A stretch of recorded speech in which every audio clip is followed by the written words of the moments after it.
하나님의 말씀 열왕기상 12장 1절부터 11절까지 말씀입니다.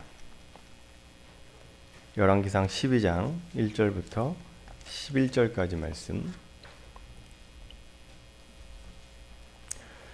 제가 봉독하겠습니다. 르호보암이 세겜으로 갔으니 이는 온 이스라엘이 그를 왕으로 삼고자 하여 세겜에 이르렀음이더라.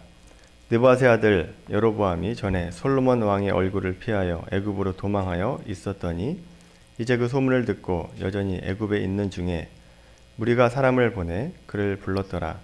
여로보암과 이스라엘의 온 회중이 와서 르호보암에게 말하여 이르되 왕의 아버지가 우리의 멍에를 무겁게 하였으나 왕은 이제 왕의 아버지가 우리에게 시킨 고역과 매운 무거운 멍에를 가볍게 하소서. 그리하시면 우리가 왕을 섬기겠나이다. 르호보암이 대답하되 갔다가 3일 후에 다시 내게로 오라 하매 백성이 가니라. 르호보암 왕이 그의 아버지 솔로몬의 생전에 그 앞에 모셨던 노인들과 의논하여 이르되 너희는 어떻게 충고하여 이 백성에게 대답하게 하겠느냐. 대답하여 이르되 왕이 만일 오늘 이 백성을 섬기는 자가 되어 그들을 섬기고 좋은 말로 대답하여 이르시면 그들이 영원히 왕의 종이 되리이다 하나 왕이 노인들의 자문하는 것을 버리고 자기 앞에 모셔 있는 자기와 함께 자라난 어린 사람들과 의논하여 이르되 너희는 어떻게 자문하여 이 백성에게 대답하게 하겠느냐. 백성이 내게 말하기를 왕의 아버지가 우리에게 메운 멍에를 가볍게 하라 하였느니라. 함께 자라난 소년들이 왕께 아뢰어 이르되 이 백성들이 왕께 아뢰기를 왕의 부친이 우리의 멍에를 무겁게 하였으나 왕은 우리를 위하여 가볍게 하라 하였은즉 왕은 대답하기를 내 새끼손가락이 내 아버지의 허리보다 굵으니 내 아버지께서 너희에게 무거운 멍에를 매게 하셨으나 이제 나는 너희의 멍에를 더욱 무겁게 할지라. 내 아버지는 채찍으로 너희를 징계하였으나 나는 정갈 채찍으로 너희를 징계하리라 하소서. 이것은 주님의 말씀입니다. 아멘. 저는 학창 시절에 그 역사에 대해서 별로 이렇게 썩 좋아하기도 했지만 별로 안 좋아하기도 했었습니다. 왜냐하면 역사의 내용에 대해서는 재미있었는데 역사 공부가 내용을 중요시하는 게 아니라 몇 년도에 이 사건이 일어나느냐 숫자를 가지고 계속 얘기하다 보니까 흥미를 잃었습니다.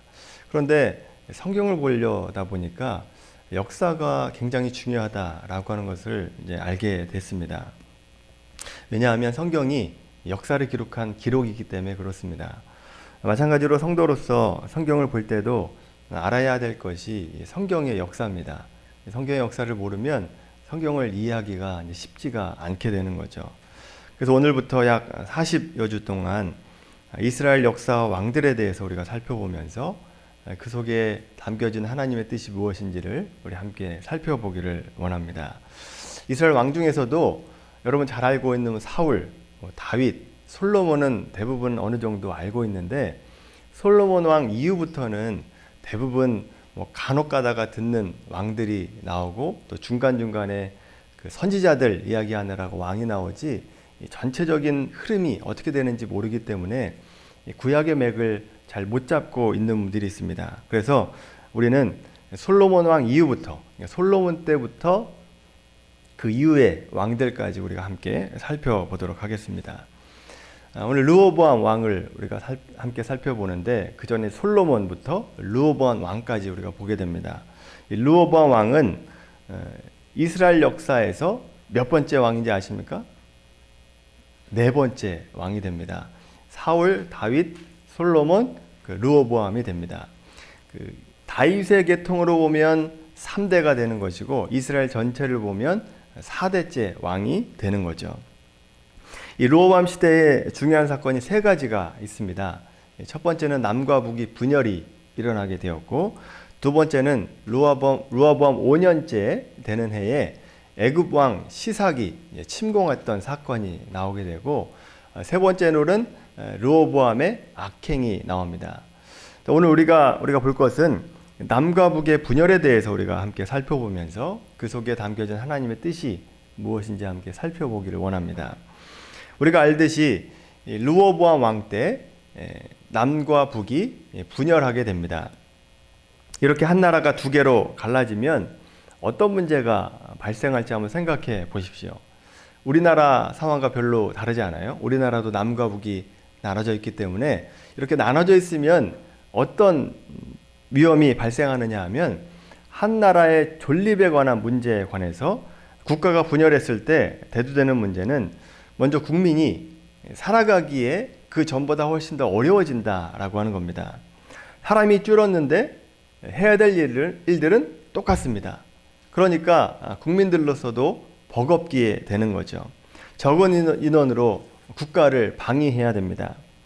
그러니까 힘들 수밖에 없는 거죠. 외교적으로도 이렇게 남과 북이 이렇게 갈라져 버리면 어렵습니다. 주변에 적들이 많아지게 되죠.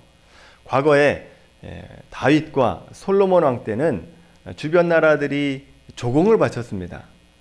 이 이스라엘 나라가 너무 강대하기 때문에 조공을 바쳤죠. 근데 남과 북이 갈라지니까 무서울 게 없어졌습니다.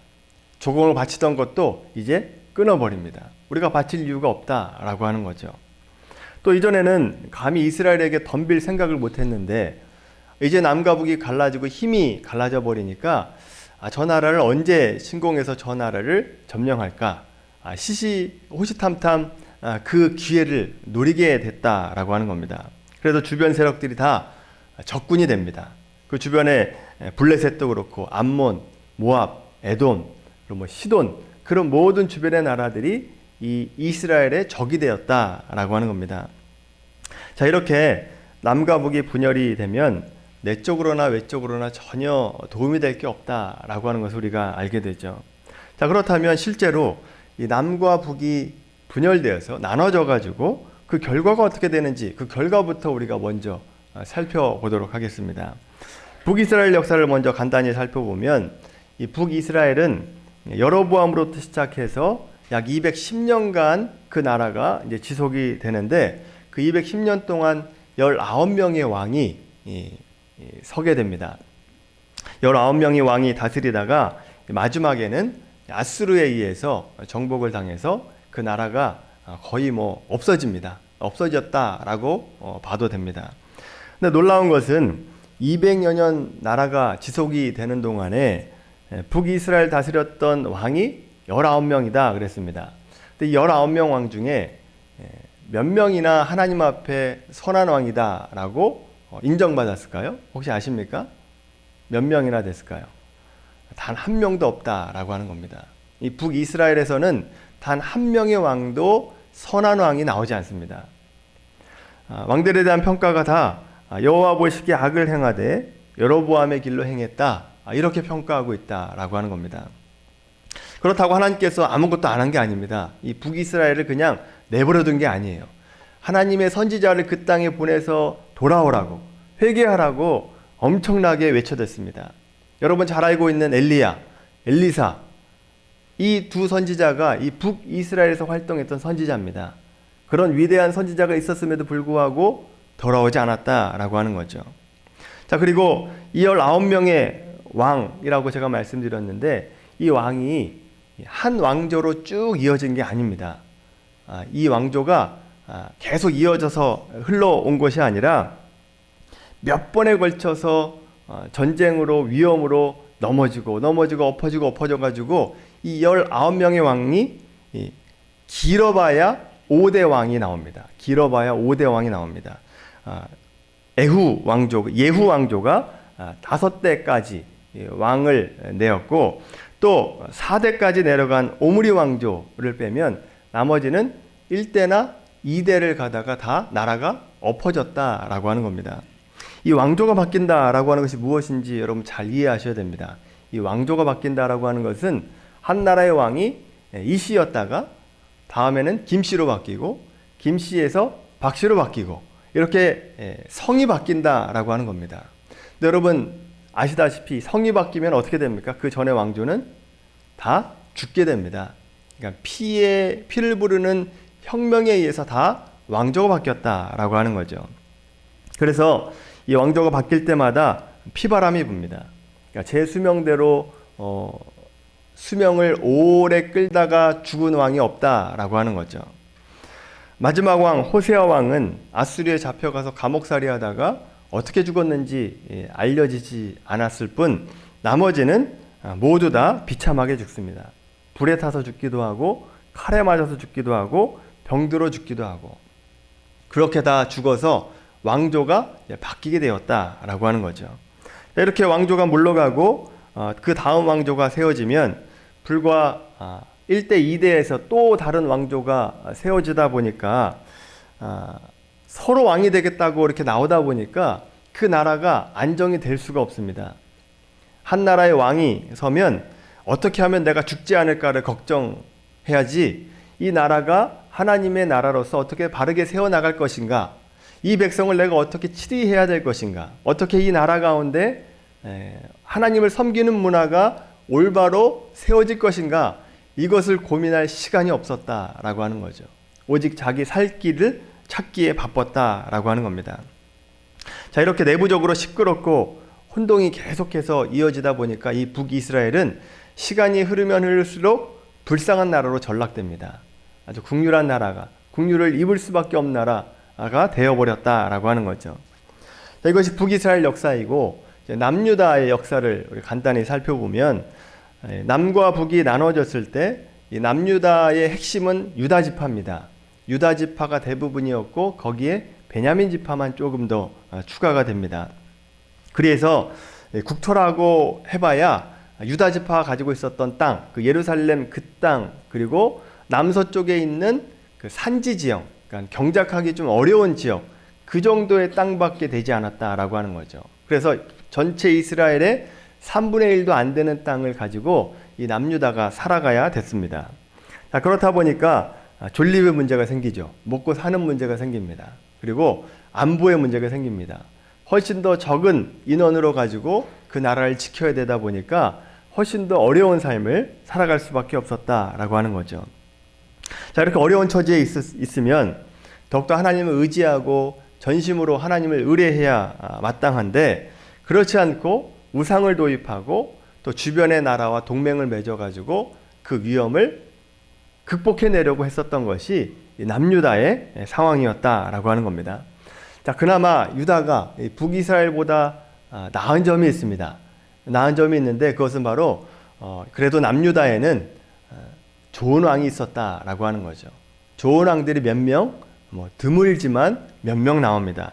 그래서 아사 왕이나 여호사밧이나 히스기야나 요시야 왕, 대체로 좋은 왕이다라고 평가를 받게 되죠. 그러나 대부분이 하나님 보시기에 악을 행했기 때문에 이 남유다도 결국 주전 586년에 바벨론에 의해서 멸망을 당하게 되고 포로로 잡혀가게 돼버리죠. 그래서 결국 347년 남유다가 이어오면서 그나마 왕조가 바뀌지 않았죠. 다윗 왕조로 해서 20대 왕을 내었고 나라가 멸망하게 됩니다. 자, 이렇게 남과 북의 분열은 모든 나라에게 안 좋습니다. 불행한 역사를 가지고 왔다라고 하는 거죠. 나라가 분열되지만 않았어도 이렇게 비참한 나라가 되지 않았을 텐데, 나라가 분열되다 보니까 이렇게 비참한 최후를 맞게 된 것이 바로 남과 북의 역사입니다. 자, 그렇다면 왜 남과 북이 분열되었는가? 분열의 원인이 중요합니다. 그래서 오늘 이 원인이 우리에게 중요한 메시지를 우리에게 주고 있는데, 크게 두 가지 원인을 볼 수 있는데, 하나는 솔로몬 왕에게 있는 것이고 두 번째는 르호보암 왕에게 그 원인이 있습니다. 먼저 우리가 솔로몬 왕에 대해서 알아야 됩니다. 이 솔로몬 왕이 남과 북이 분열하는데 결정적인 역할을 하게 됩니다. 솔로몬 왕은 여러분 알다시피 큰 제국을 건설하잖아요. 그래서 부와 영광을 누렸던 왕, 지혜의 왕이다 라고 우리가 알고 있습니다. 거대한 나라를 다스리면서 많은 나라와 교역을 하면서 무역을 하면서 모든 것을 화려하고 찬란하게 꾸며놓은 왕이 바로 이 솔로몬 왕입니다. 자, 이렇게 솔로몬 왕이 외적인 것에 치중을 하느라고 뭘 소홀히 했느냐? 영적인 것을 다스리는데 실패하게 됩니다. 이스라엘 왕이 된 자로서 마땅히 이스라엘 나라가 존립하는 목적이 무엇인가? 하나님께서 왜 우리를 하나님의 백성으로 부르셨는가? 이것을 고민하고 생각해야 되는데, 외적인 것에 치중하느라고 이스라엘 백성들이 가지고 있었던 그 원래 목적을 잃어버리고 말았다라고 하는 거죠. 하나님께서 원하시는 것은 솔로몬이 지은 화려한 성전이 아닙니다. 이스라엘 백성들 마음 가운데 있는 마음의 성전을 화려하고 아름답게 꾸미는 것을 하나님께서 원하셨던 거죠. 이스라엘 백성들 하나하나가 왕 같은 제사장으로 내 백성으로 올바로 살아가는 것을 원했는데 이 솔로몬은 전혀 그런 것에 신경 쓰지 않았고 외형적인 것을 아름답고 거대하고 웅장하게 만드는 데만 열심을 품었다라고 하는 겁니다. 자, 이렇게 솔로몬은 영적인 것에 실패했고 또 정치적으로도 실패한 왕이 됩니다. 솔로몬 왕 때 가장 강성하고 부요한 나라다라고 말씀을 드렸잖아요. 그런데 이 화려하고 장엄하게 꾸몄음에도 불구하고 빈익빈 부익부 형상이 아주 극렬하게 나타났다라고 하는 거죠. 이렇게 나라가 화려하게 꾸미려면 누가 일을 해야 되죠? 백성들이 일을 해야 됩니다. 백성들이 노역을 해야 돼요. 자, 그러다 보니까 화려하면 화려할수록 왕궁과 어떤 요새가 화려하면 화려할수록 백성들이 더 어렵고 힘들게 되었다라고 하는 거죠. 그래서 이 가난한 사람들에게 부가 나눠지지를 않았습니다. 그래서 솔로몬 왕 때 이 무거운 노역이 원망의 씨앗이 되어버립니다.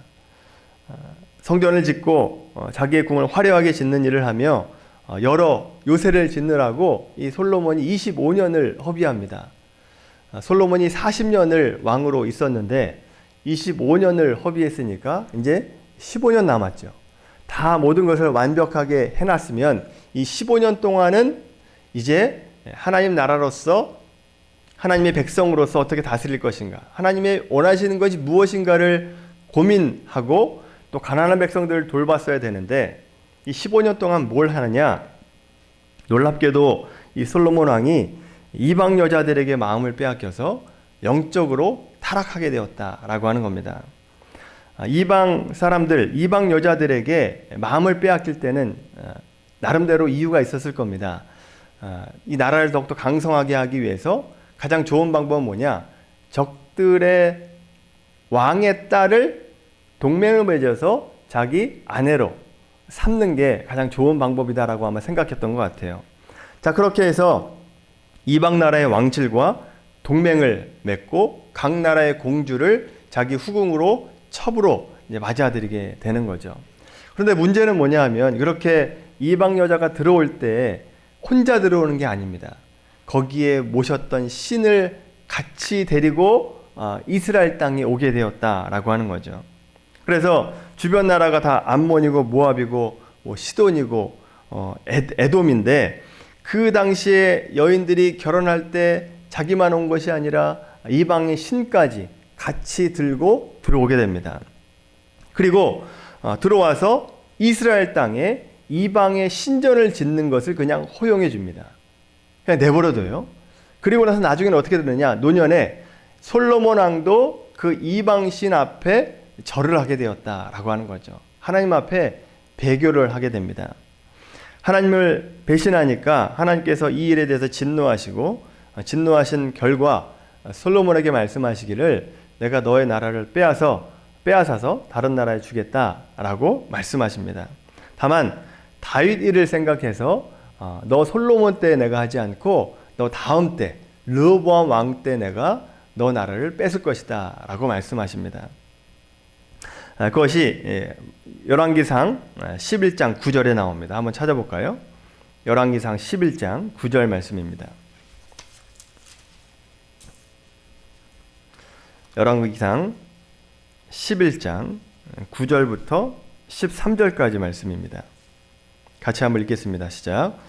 솔로몬이 마음을 돌려 이스라엘의 하나님 여호와를 떠남으로 여호와께서 그에게 진노하시니라.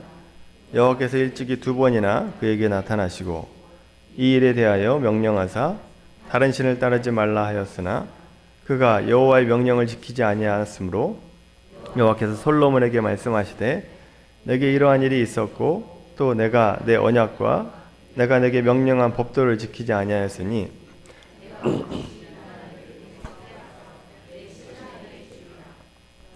내 아버지 다윗을 위하여 내 세대에는 이 일을 행하지 아니하고 내 아들의 손에서 빼앗으려니와 오직 내가 이 나라를 다 빼앗지 아니하고 내 종 다윗과 내가 택한 이스라엘을 위하여 한 지파를 내 아들에게 주리라 하셨더라. 아멘. 자, 이스라엘 왕으로서 이 솔로몬은 하나님의 백성으로서 이 거룩한 문화를 건설하고 백성을 잘 다스리고 나라의 이익을 백성들에게 잘 돌아가게 했어야 되는데 그 일을 하지 못했다라고 하는 거죠. 이것이 바로 지혜롭다라고 평가받는 솔로몬이 한 행위입니다. 그 말년에 이런 일을 하게 되었다라고 하는 거죠. 자, 그러니 솔로몬이 죽자마자 이 나라가 12지파 가운데 10지파가 떨어져 나가서 다른 나라를 건설하게 된 겁니다. 두 번째, 남과 북의 원인은 솔로몬에게 첫 번째 있었고 두 번째는 르호보암에게 있습니다. 르호보암에게 있는데 이 르호보암의 무지함, 분별력 없음 때문에 나라가 갈라지게 되죠. 솔로몬 아버지 실정으로 인해서 나라가 갈라졌기 때문에 르호보암 입장에서는 나라가 분열되게 만든 왕이다라고 하는 오명을 가지고 있기 때문에 나름대로 억울할 수 있습니다. 그런데 그거는 핑계가 되지 않죠. 르호보암 입장에서는 충분히 돌이킬 수 있을 만한 기회가 있었는데 그 기회를 잡지를 못했던 거죠.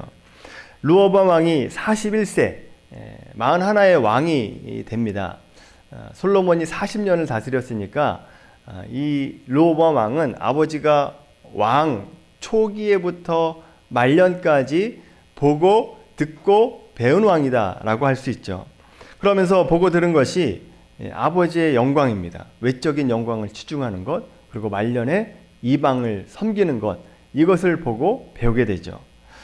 고생을 모르고 자랐다라고 할 수도 있죠. 어렸을 때부터 왕으로 왕의 자녀로 살았으니까 고생을 모르고 자란 겁니다.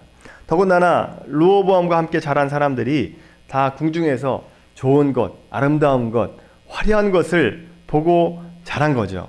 지금 나라가 분열하기 직전에 있었는데 많은 사람들이 지금 우리 노역을 가볍게 해달라고 지금 탄원하고 있었는데 그 말을 듣지 않고 무시해버립니다.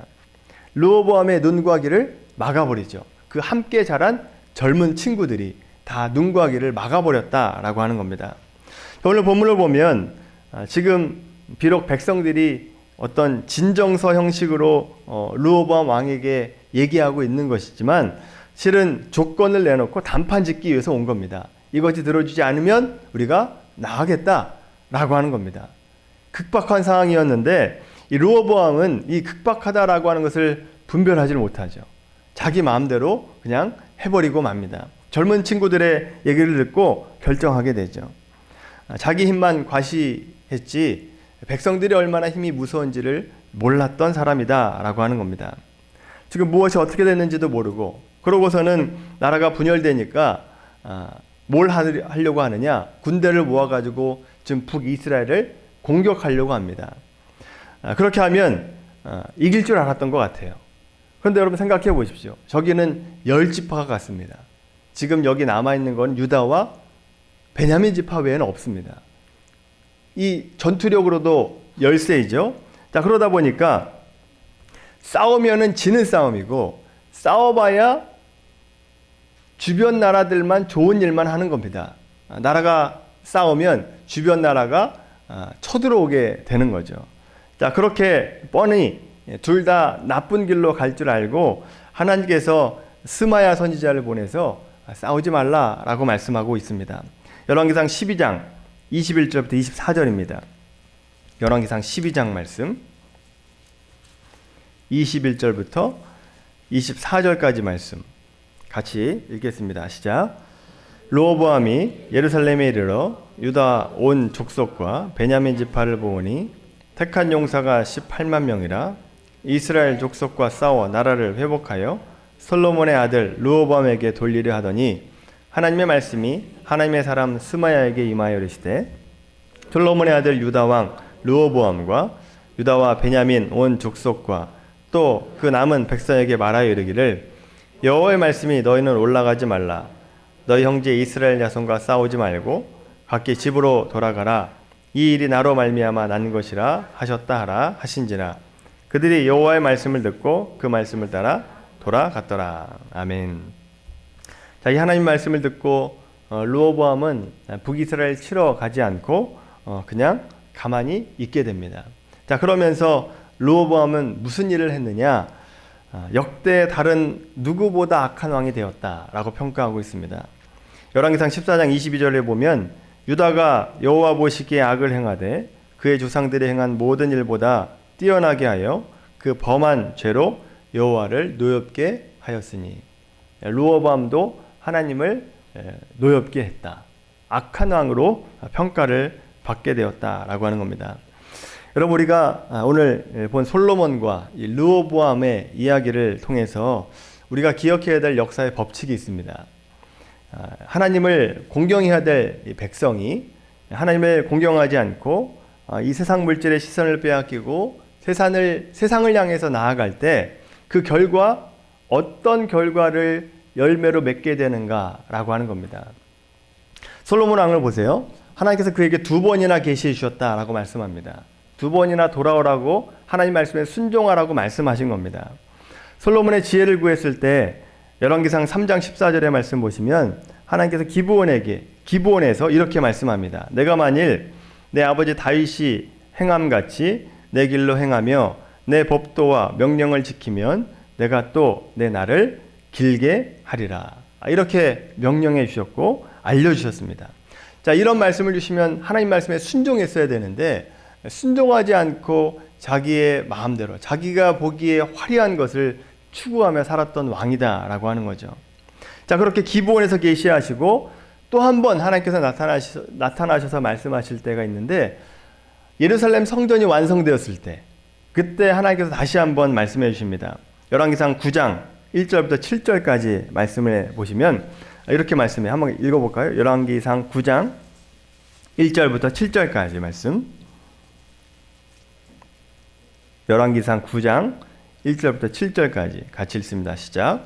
솔로몬이 여호와의 성전과 왕궁 건축하기를 마치며 이루기를 원하던 모든 것을 마친 때에 여호와께서 전에 기브온에서 나타나신 것과 같이 다시 솔로몬에게 나타나사 여호와께서 그에게 이르시되 내 기도와 내 앞에 간구한 바를 내가 들었은즉 나는 내가 건축한 이 성전을 거룩하게 구별하여 내 이름을 영원히 그곳에 두며 내 눈길과 내 마음이 항상 거기에 있으리니 내가 만일 내 아버지 다윗이 행함같이 마음을 온전히 하고 바르게 하여 내 앞에서 행하며 내가 내게 명령한 대로 온 가지를 순종하여 내 법도와 율례를 지키면 내가 내 아버지 다윗에게 말하기를 이스라엘의 왕위에 오를 사람이 내게서 끊어지지 아니하리라 한 대로 내 이스라엘의 왕위를 영원히 견고하게 하려니와 만일 너희가 너희 자손이 아주 돌아서서 나를 따르지 아니하며 내가 너희 앞에 둔 나의 계명과 법도를 지키지 아니하고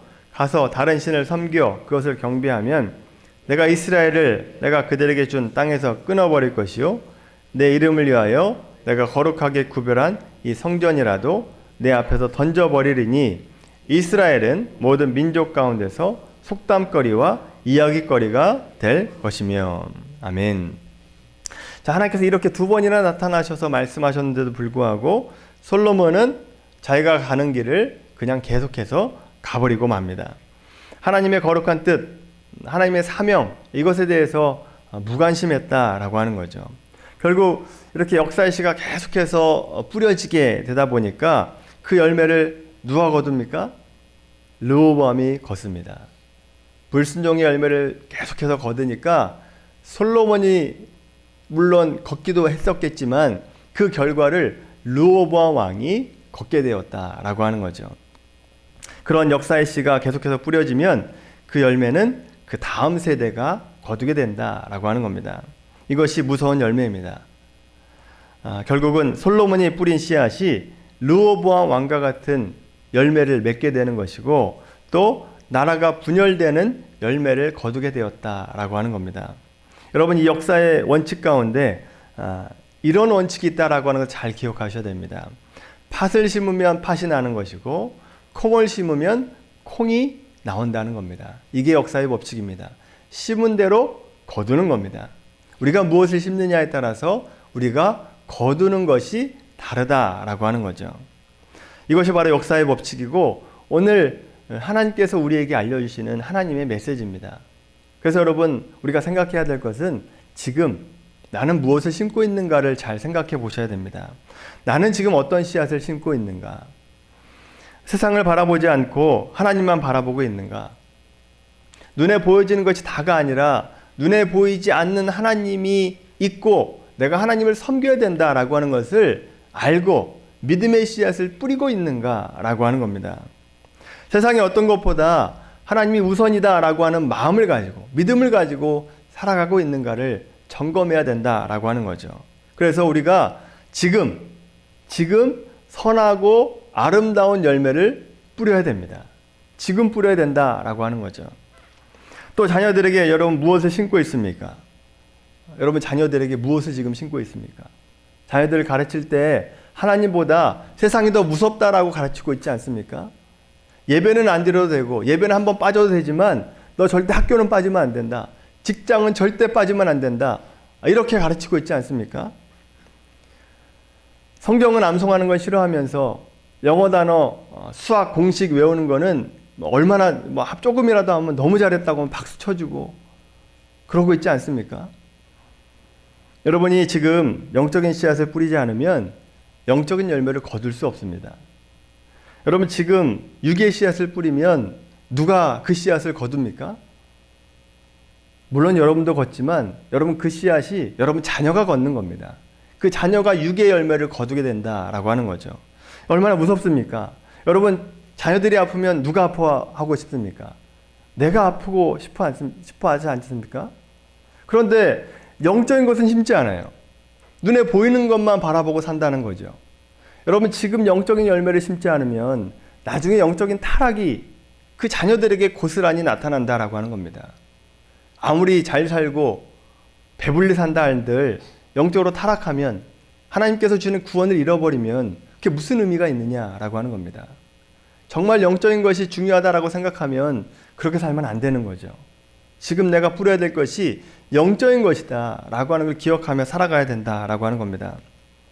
여러분 하나님을 우선하면서 하나님께 순종하는 순종의 씨앗을 심게 되기를 바랍니다. 그것이 여러분들을 위하는 길이고 여러분 자녀를 위하는 길입니다. 돈 물려줄 생각하지 마시고 여러분이 가지고 있는 신앙의 씨앗을 물려주려고 하셔야 된다라고 하는 거죠. 신앙의 유산을 물려줘야 됩니다. 아무리 돈이 많으면 돈 많다고 잘 사는 게 아니잖아요. 돈 많아서 타락하는 사람들이 얼마나 많습니까? 그렇게 자녀 내버려 두실 겁니까? 여러분 자녀를 위해서라도 영적인 씨앗을 뿌리시길 바랍니다. 지금 내가 눈에 보이는 것에 따라 살아가지 마시고 이 솔로몬과 같은 어리석은 짓 하지 마시고 지혜의 왕이라고 불린 사람이 그런 일 했는데 그렇게 따라가지 마시고 보이지 않는 하나님을 섬기시고 보이지 않는 그 하나님을 위해서 순종하는 순종의 열매를 뿌리시게 되길 바랍니다. 그래서 여러분들이 그 순종의 열매를 거두시고 여러분 자녀들도 또 그 자자손손 순종의 열매를 거두며 먹고 살아가는 그 은혜가 여러분 가정과 여러분 가문에 있게 되기를 예수님의 이름으로 간절히 축원합니다. 기도하겠습니다. 거룩하신 하나님, 우리가 이 땅을 살아갈 때 잘못된 것을 뿌리면 반드시 그 결과를 거두게 된다라고 하는 것을 역사의 법칙을 오늘 말씀을 통해서 보게 됩니다. 하나님, 우리가 지금 어리석은 가운데 육신의 씨앗을 또 겉으로 보이는 것의 씨앗을 계속해서 뿌리고 있었다라고 한다면 우리에게 깨닫게 하여 주시옵시고 돌이키게 하여 주시옵소서. 이제부터라도 우리의 삶 가운데 순종의 씨앗을 심고 신령한 씨앗을 심게 하여 주셔서 그래서 우리의 삶뿐만 아니라 우리 자녀들에게도 영적인 열매를 거두고 하나님의 은혜의 열매를 거둘 수 있는 복된 삶으로 인도하여 주시옵소서.